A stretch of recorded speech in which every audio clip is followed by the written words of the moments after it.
In April 1912, the largest ship ever built set sail from Southampton bound for New York. Its name, Titanic. Its motto, unsinkable. On board were more than 2,000 people, aristocrats, immigrants, businessmen, dreamers. A voyage meant to symbolize the peak of engineering and Western civilization. 4 days later, the Titanic struck an iceberg and sank in the Atlantic Ocean. Over 1,500 people died in one of the deadliest maritime disasters in history, a tragedy attributed to chance, to the unforgiving forces of nature, to misfortune that no one could have foreseen. But that is only the official version, the story told by newspapers and romanticized by films, a narrative that, for decades, served to cover up a far more troubling and far more revealing truth. The book, Titanic, The Sinking of the Unsinkable, The Terrible Truth, by Dean King, digs through documents, testimonies, and technical failures that were deliberately forgotten. What it reveals is shocking. The sinking of the Titanic wasn't just a tragedy. It was a chain of human errors, questionable corporate decisions, and convenient omissions. The iceberg may have been the trigger, but it wasn't the real villain. The Titanic was doomed before it ever left port. Structural flaws, corporate greed, disregard for safety, and a culture of arrogance created the perfect trap in the middle of the ocean. Why was the ship traveling at high speed even after receiving multiple ice warnings? Why were so many lifeboats launched almost empty? Why were some of the voices that tried to raise the alarm ignored or silenced? In this video, we're going to dismantle the official story and reconstruct the real history behind the Titanic. This isn't just about an accident. It's about a system that failed and a legacy of lies told to protect reputations and fortunes. Get ready to uncover the truth they never told you about the Titanic, and that for a long time they didn't want you to know. The Titanic did not emerge merely as a feat of naval engineering. It was born out of a battle for power and prestige. In the early 20th century, major maritime companies were fiercely competing to dominate transatlantic travel. Cunard Lines had launched two fast and luxurious ships, the Lusitania and the Mauretania. White Star Line, unwilling to be left behind, needed something even more grand. That's when the idea arose for a new class of ships. Not the fastest, but the largest and most luxurious. The Titanic would be the second in a colossal trio. And behind this ambitious project was none other than American banker J.P. Morgan, one of the most powerful men in the world. Morgan financed the construction of the Titanic through his conglomerate, the International Mercantile Marine Company. But what appeared to be a technological revolution concealed dangerous decisions driven by financial interests. Dean King reveals that during the Titanic's construction, numerous safety warnings were downplayed or simply ignored. The use of lower-quality rivets, for instance, was a cost-saving measure that would later prove fatal. These rivets, made of low-tensile iron, were used primarily in the ship's forward section, precisely where the hull was struck by the iceberg. Modern technical tests show that these materials fractured easily upon impact, accelerating the flooding process. Furthermore, the watertight compartments, praised as a revolutionary advancement, were only half the truth. Though the ship was compartmentalized, the bulkheads didn't reach the ceiling. This allowed water to spill over from one compartment to the next, like a deadly staircase as the stern lifted out of the water. Behind every technical decision was a profit-driven logic. The priority was to offer comfort and the appearance of safety, not actual safety. The ship boasted the finest marble, tapestries, and crystal, but carried too few lifeboats and lacked adequate emergency equipment. The Harland and Wolff shipyard in Belfast was under immense pressure to deliver the Titanic on schedule. Despite the technical challenges and the complexity of the construction, worker strikes and material supply delays nearly brought the project to a halt, but the schedule could not slip. After all, the Titanic was a publicity event, and it had to set sail as planned. Dean King points out that the Titanic was, above all, a product of marketing. Its grandeur symbolized an era that believed in humanity's absolute dominion over nature, and like all well-crafted propaganda,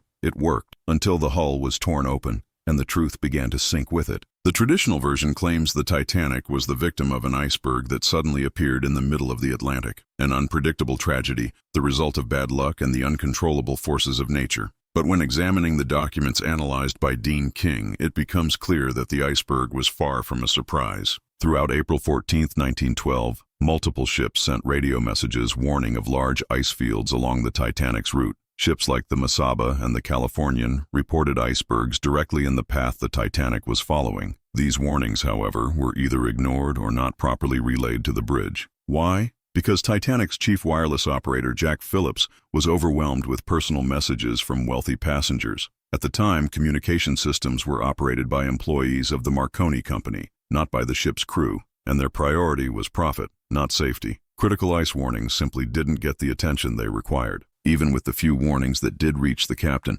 the Titanic continued sailing at near maximum speed, over 22 knots. Why such haste? Dean King suggests there was pressure to arrive in New York ahead of schedule to generate media buzz. White Star Line wanted headlines. Titanic arrives ahead of time. Once again, marketing took precedence over caution. That night, the sea was exceptionally calm, making it harder to spot icebergs, since there were no waves breaking at the base of the ice masses. To make matters worse, the lookout's binoculars had been locked in a cabinet, and the key, due to an administrative error, had been taken ashore by an officer who left the ship before departure. The lookouts were scanning the ocean with the naked eye. By the time the iceberg was finally spotted, it was too late. The sudden evasive maneuver, turning the wheel and cutting the engines, actually harmed the ship's stability. Had the Titanic struck the iceberg head-on, it's possible only the forward compartments would have been compromised, but the glancing blow caused by trying to swerve opened 6 compartments at once. In other words, the collision wasn't just bad luck. It was the result of negligence, overconfidence,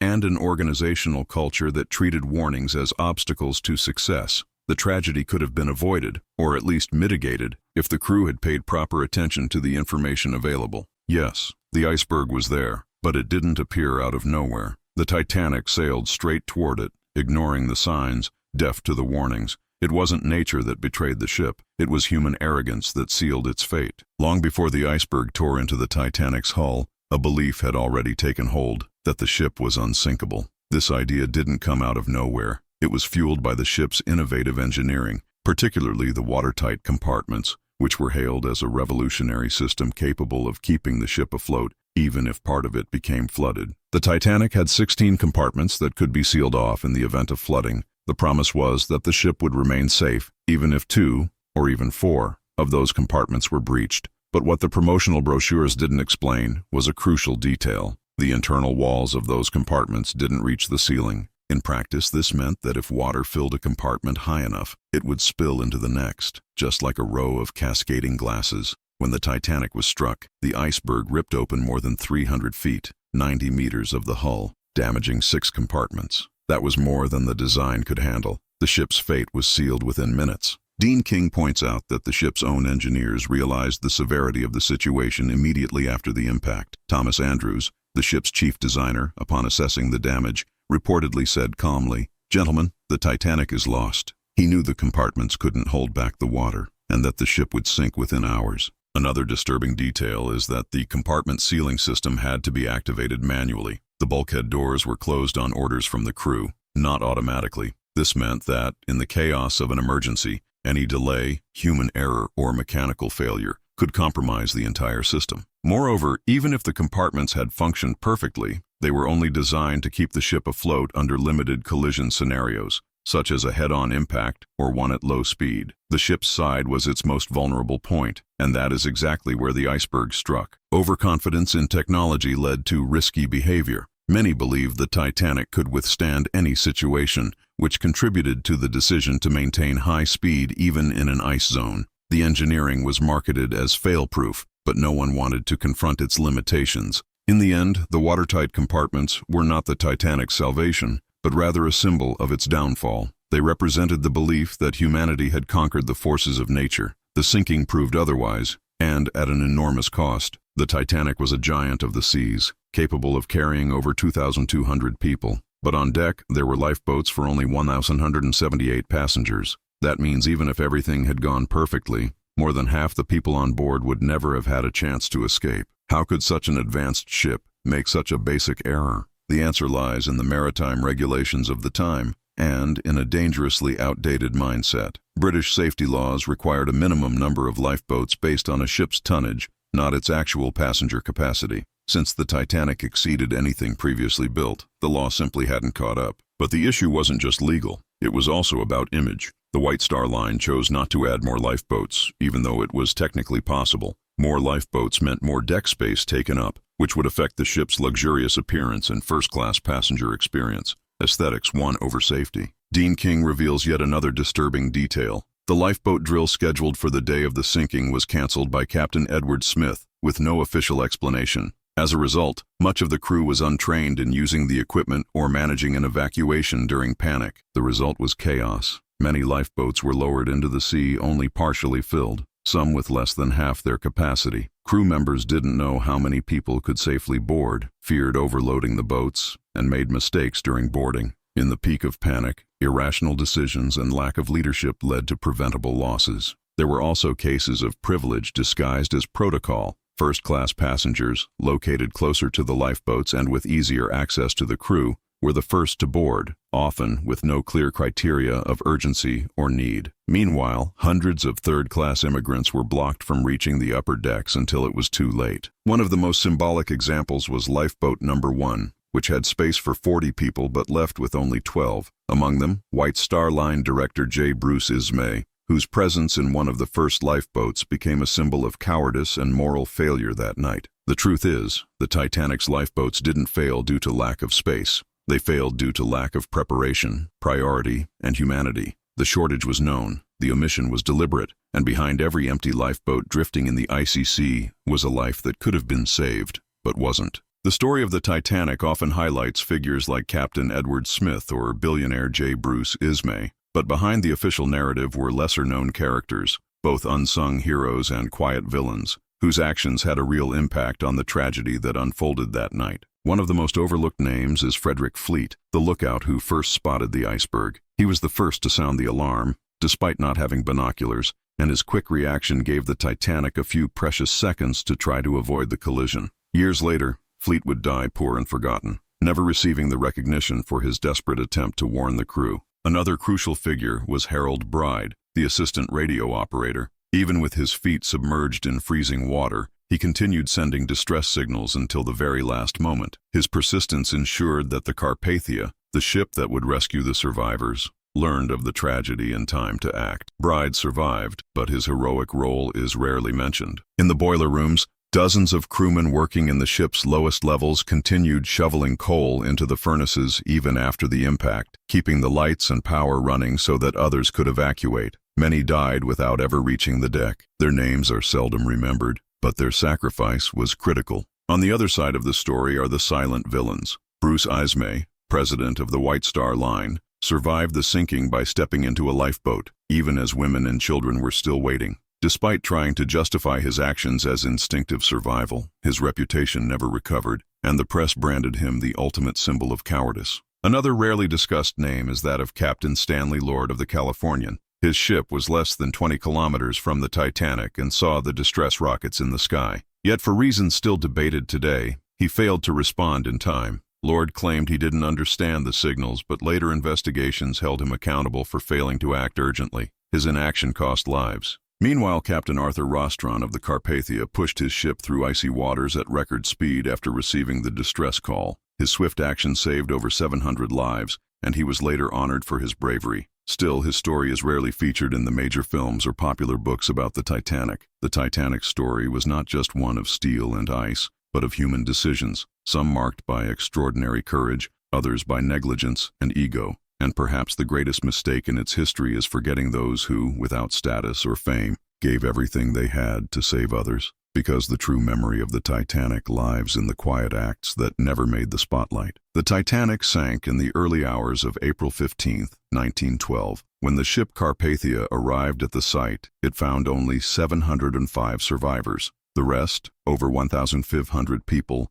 had vanished into the icy waters of the Atlantic. The impact of the tragedy was immediate, but what followed would be even more revealing. The effort to control the narrative. Right after the rescue, the press swarmed the survivors in New York. But what stood out was how certain individuals were quickly protected. J. Bruce Ismay, for example, was escorted away from reporters, placed in a private residence, and shielded from further public scrutiny. The same courtesy was not extended to third-class passengers, many of whom didn't even have a place to sleep. Investigations began just days after the disaster. In the United States, the Senate launched a committee that interviewed dozens of survivors. In the United Kingdom, a similar inquiry was held, but, as Dean King points out, many of those most responsible escaped serious punishment. The White Star Line continued operating, and no laws were immediately changed. However, the Titanic tragedy did force reforms. An international convention on maritime safety was organized, resulting in new regulations. Ships were now required to carry enough lifeboats for everyone on board.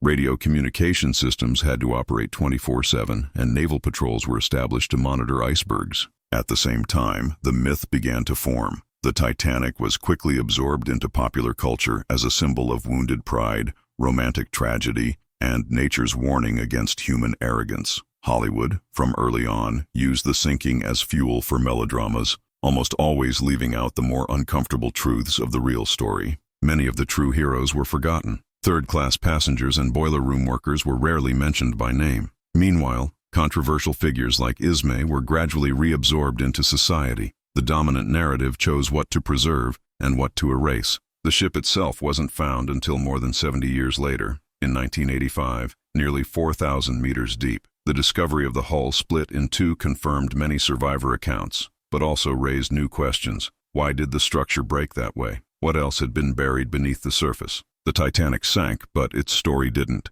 What followed was a long process of reconstruction, of memory, of accountability, and of truth. The ship that promised to be unsinkable became an eternal monument to human fragility. And the deeper the investigation goes, the clearer it becomes that the greatest disaster wasn't the iceberg. It was the choice to ignore what could have been prevented. The sinking of the Titanic is often treated as a tragedy frozen in time, the result of a terrible coincidence between machine and nature. But throughout this investigation, we've seen that the real catastrophe wasn't just in the icy waters of the Atlantic. It began long before the hull was ever torn open. It was built through the decisions of ambitious men, through convenient silences, through blind faith in technologies that had never been tested under extreme conditions. It was fueled by a culture that prioritized luxury, speed, and prestige, and above all, by a fatal certainty that nothing could go wrong. The post-sinking investigations uncovered serious failures, but many were downplayed, silenced, or treated as unavoidable. The idea that the Titanic was unsinkable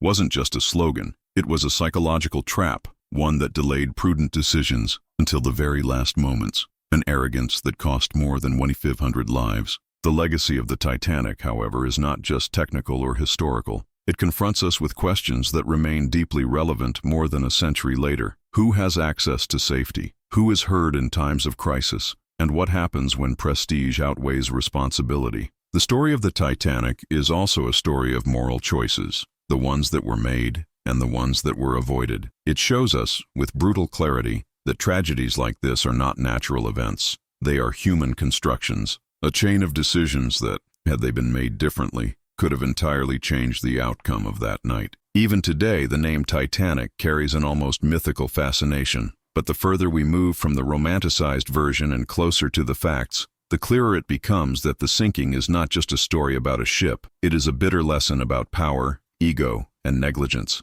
Dean King, in Titanic, The Sinking of the Unsinkable, The Terrible Truth, delivers a precise and unsettling portrait, not of the luxurious ship that went down, but of the social structure that allowed it to sink that way, silently, slowly, and cruelly predictably. And perhaps the greatest tribute we can pay to the victims of the Titanic isn't found in statues, or films, or museums. It lies in the constant reminder that no technology, no matter how advanced it may seem, is immune to human failure. The real sinking, after all, began long before the ship touched the water.